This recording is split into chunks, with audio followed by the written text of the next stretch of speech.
അപ്പം ഗൈസ് ഞാൻ നോക്കാൻ പോണെന്ന് നമ്മളതിൽ ആരെ രക്ഷിക്കണം. നമ്മളത് ഇവനെ രക്ഷിക്കണോ അതോ നമ്മളെ ക്രീപ്പറിനെ രക്ഷിക്കണോ?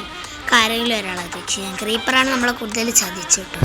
ക്രീപ്പറിനെ രക്ഷിക്കും. വാ മോനെ വാടാ, ക്രീപ്പർ ഇറങ്ങി വാടാ. ചക്കര കുട്ട നടന്നു വന്നോളാ, ധീരനായിട്ട് വന്നു. കുഴപ്പമൊന്നുമില്ല, ഇനിയും കുഴപ്പമില്ല. വാ അവിടെ കിടന്ന് കത്താട്ട്. അവനുള്ളത് കൊടുത്തിട്ടുണ്ട്. ഇനി മക്കള് പാടാം, മക്കൾക്കുള്ളത്. നന്മയുള്ള ലോകമേ.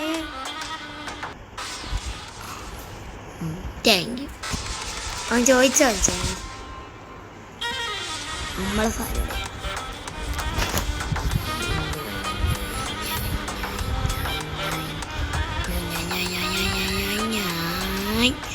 അവസാനം ഇങ്ങനെ പൊട്ടിത്തെറിപ്പം എന്തോ